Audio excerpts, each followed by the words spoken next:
Hello friends and welcome back. तो ये है आपका चैप्टर नंबर 9 जो कि है सॉइल। ये वर्ड आप पहले भी पढ़ चुके हो, आप ज्योग्राफी में लास्ट ईयर आपने पढ़ा होगा, कभी ना कभी ये वर्ड आप सॉइल पढ़ चुके हो। तो एक तरीके से क्या है, ये आपकी क्या है, मिट्टी है। ठीक है, ये आपकी मिट्टी है। तो जो आप देखते हो गार्डन में देखते हो, नॉर्मली कहीं भी देखते हो, वो क्या होती है, आपकी मिट्टी होती है। और मिट्टी को हम लोग अंग्रेजी में क्या बोलते हैं, सॉइल कहते हैं। तो इसी चैप्टर के बारे में इसमें पढ़ेंगे कि मिट्टी होती क्या है, बेसिकली हम लोग सॉइल बनती कैसे, मतलब फर्स्ट चीज़ क्या है कि आती कैसे है सॉइल, और दूसरी चीज़ जो इम्पोर्टेंट है किस टाइप की सॉइल होती है, और सॉइल की लेयर्स को हम लोग क्या क्या कहते हैं। तो आज सिर्फ पहले दो टॉपिक ही पढ़ेंगे, ज़्यादा कुछ नहीं पढ़ने वाले, और उसके बाद आगे बढ़ेंगे नेक्स्ट क्लास में। तो शुरू करते हैं। Soil is one of the most important natural resources. It supports the growth of plants by holding the roots firmly and supplying water and nutrients. It is the home for many organisms. Soil is essential for agriculture. Agriculture provides food, clothing, and shelter for all. Soil is thus an inseparable part of our life. तो soil के बिना हम रह नहीं सकते। क्यों? क्योंकि soil is essential for agriculture. और बिना agriculture के खाना नहीं आएगा, और खाना नहीं आएगा तो वैसे ही मर जाएंगे। So soil is thus an inseparable part of our life. The earthy fragrance of soil after the first rain is always refreshing. तो रेन के बाद जब सॉइल की स्मेल आती है तो एक अलग ही स्मेल होती है, बहुत अच्छी लगती है। Soil teeming with life. One day during the rainy season, Paheli and Bujo observed an earthworm coming out of the soil. Paheli wondered whether there were other organisms also in the soil. Let us find out. Activity 9.1. Collect some soil samples and observe them carefully. You can use a hand lens. Examine each sample carefully and fill in table 9.1. So discuss your observation with your friends. Are the soil samples collected by your friends similar to the ones collected by you? Bojo and Paheli have used soil in many ways. They enjoy playing with it. It is a great fun indeed. Make a list of the uses of soil. तो ये अभी तक time pass है। अब यहाँ से important चीज़ है, ठीक है। I wonder why I found some pieces of plastic articles and polythene bags in the soil sample collected from the roadside and the garden. तो वो ये बोल रही है पहले कि प्लास्टिक क्यों मिला मुझे सॉइल के अंदर, मुझे एक चीज़ ये नहीं समझ में आ रही। तो polythene bags and plastic pollute the soil. They also kill the organisms living in the soil. That is why there is a demand to ban the polythene bags and plastics. Other substances which pollute the soil are a number of waste products, chemicals and pesticides. Waste products and chemicals should be treated before they are released into the soil. The use of pesticides should be minimized.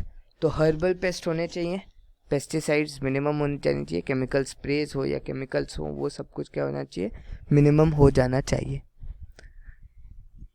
अब आज का हमारा last and important topic है, वो है soil profile.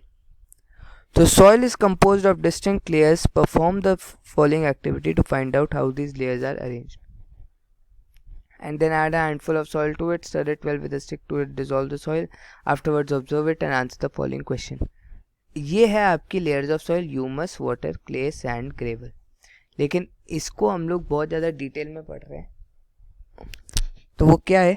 Do you see layers of particles of different sizes in the glass tumbler? Draw a diagram showing these layers. Are there some dead, rotting leaves or animals remains floating on water?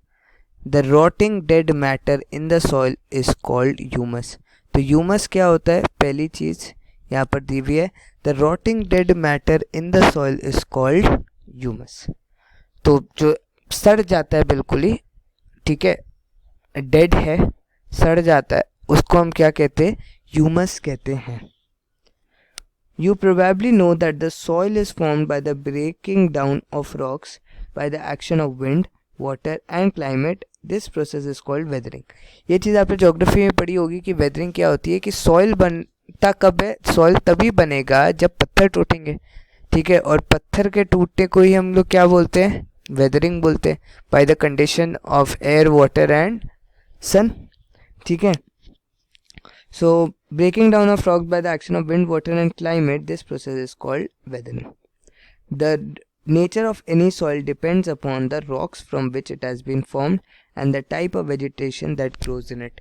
तो ये दो बहुत ज़्यादा important point है कि एक जगह की सॉइल को डिटरमाइन करने के लिए आपके पास कौन से दो चीज़ें होनी चाहिए.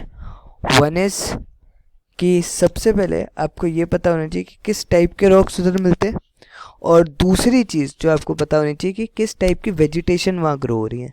अब आपको पता है कि हिली एरियाज़ में अलग वेजिटेशन होती है, मतलब अलग पेड़ पौधे उगते हैं, और आपके नॉर्मल वैलीज़ में अलग. ठीक, तो ये बहुत ज़्यादा आप मतलब देख करके पहचान सकते हो अलग अलग सॉइल के नेचर को अगर आप वेजिटेशन देखते हो, और आप ये देखते हो कि उधर के रॉक्स कैसे. Next part, a vertical section through different layers of soil is called the soil profile. ये सॉइल प्रोफाइल की डेफिनेशन कि एक वर्टिकल सेक्शन है, मतलब ऐसे करके एक सेक्शन है जिसके अंदर आप डिफरेंट लेयर्स ऑफ सॉइल देख पाते हो, उसे हम कहते हैं soil profile. Each layer differs in feel, texture, colour, depth and chemical properties. Her layer का अलग अलग प्रॉपर्टीज़ होती हैं, कलर होता है, डेप्थ होता है. These layers are referred to as horizon. तो हम लोग उनको लेयर्स की जगह क्या बोलते हैं, होराइजन बोलते हैं. तो पहला आता है ए लेटर, तो शुरू करते हैं हम लोग ए होराइजन से. We usually see the top surface of the soil, not the layers below it. We look at the sides of a recently dug ditch. We can see the inner layers of the soil too. Such a view enables us to observe the soil profile at that place. Soil profile can also be seen while digging a well or laying the foundation of a building. तो अगर well डिग कर रहे हो या foundation बना रहे हो किसी बिल्डिंग का, तो आपको लेयर्स ऑफ सॉइल दिख जाती है. It can also be done at the sides of a road or a hill or a steep river bank. इन सारी चीज़ों पर भी होता है. The uppermost horizon is generally dark in colour as it is rich in humus and minerals. तो अभी अभी आपने देखा था rotten dead vegetation which is black in colour. तो ये भी क्या होता है, जो आपकी फर्स्ट लेयर होती है वो आपकी किससे बनती है, ह्यूमस से और मिनरल से. The humus makes the soil fertile, पता होना चाहिए, and provides nutrients to growing plants, और न्यूट्रिएंट भी देती है. This layer is generally soft, porous and can retain more water. It is called topsoil or A horizon.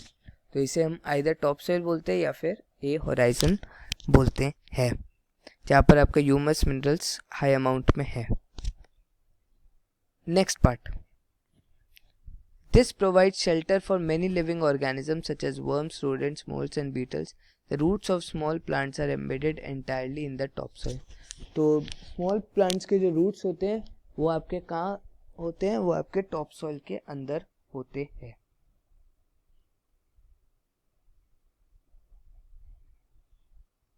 The next layer has a lesser amount of humus but more of minerals. ठीक है, ये आगे वाली line है कि next layer में क्या होते हैं, ह्यूमस कम होती है लेकिन मिनरल्स क्या हो जाते हैं, बढ़ जाते हैं. This layer is generally harder, वो थी soft porous, and it is compact and is called B horizon और मिडल लेयर. तो इसे हम कहते हैं बी होराइजन या फिर middle layer. The third layer is C horizon which is made up of small lumps of rocks with cracks and crevices. ठीक है, तो आपको रॉक्स मिलते हैं छोटे छोटे विद क्रैक्स एंड क्रेवाइसेस, मतलब आधे टूटे आधे normal. This layer is the bed rock which is hard and difficult to dig with a spade. और जो लास्ट लेयर है वो क्या है, आपकी बेडरॉक की. इस बेडरॉक को हम लोग एक और चीज़ बोलते हैं, वो है आर होराइजन, और ये क्या होता है, बहुत ही डिफ़िकल्ट होता है. तो अगर आप ध्यान से देखो तो हमने 4 पार्ट पढ़ लिए जो आज हमें पढ़ना था, और वो हमारा क्या है कि ये देखिए, फर्स्ट था A horizon highly rich in humus. फिर आपका क्या होता है, this part B horizon highly rich in minerals. फिर अगर मैं सी पार्ट की बात करूं तो ये क्या हो गया, आपको देखो स्मॉल पत्थर लिख देता हूं. और बेडरॉक क्या है आपका, आर होराइजन. ठीक है, तो पेरेंट रॉक बोल दो इसको, कि इन्हीं से टूट करके आपकी क्या बनती है, सॉइल बनती है. तो which is hard and difficult to dig with spade, आपका क्या है, बेडरॉक का पार्ट. तो आज यहीं तक करना था. यहाँ पर हुआ आपका लेक्चर ख़त्म। I hope you like it, आपको कुछ समझ में आ गया होगा। Thank you for watching, meet you in the next class. Thank you.